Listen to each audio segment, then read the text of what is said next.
Hello, welcome to the third lecture in Module 1. In this lecture, I'll be telling you about how to start a project. So this is how the interface looks when you start the software.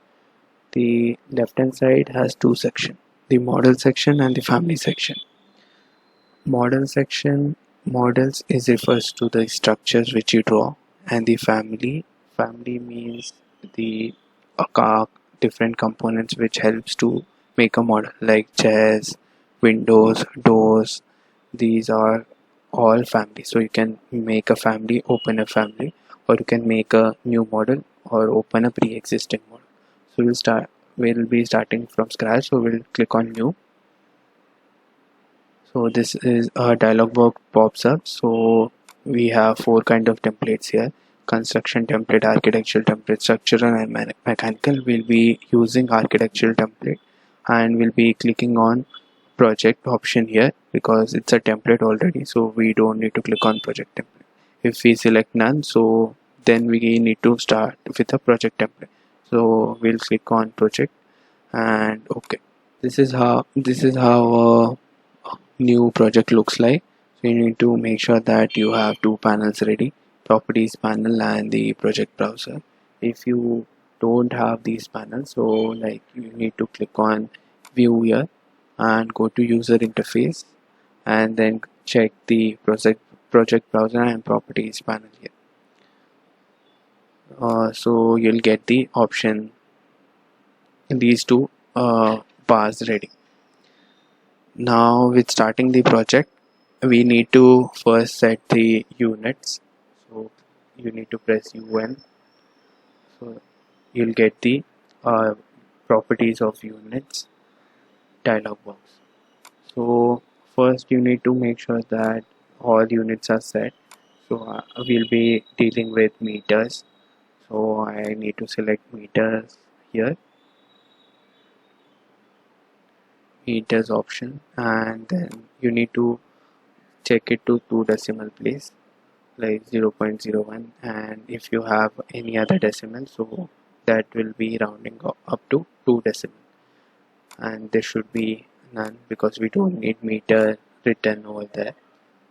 So we can go with this, or you can go with millimeters also, and then we don't need decimals here.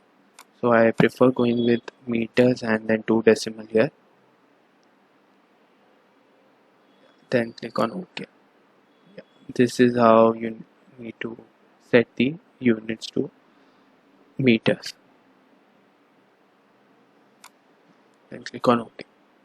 So all the dimensions further will be in meters. Now you need to make sure that the elevations are set, or go here. So yes, you can see this is the east view, east elevation. So these are the levels. So this is the ground floor with 0 meter at height, and this is the second floor with 4 meters height. So if you need to change the dimension of the height, like if I need it to be 3 meters, so I click on 3 m. See, it automatically uh, goes to 3 meters. If I do it like this, 3000 mm, then it knows that 3000 mm is 3 meters, so it automatically converts the unit. So this is how Revit works. I'll go with 4 meter only, 4 m. Yeah, we need to make sure that the units are properly set.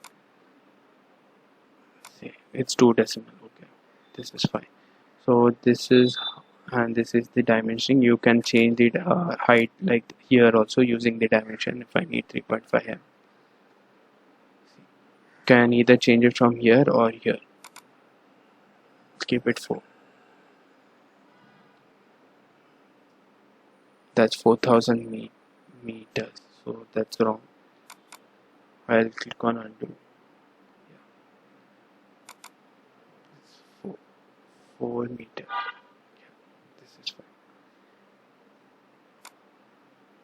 This is how you need to set up the This is the basic requirements while starting a project: setting the units and selecting the plan elevation, everything.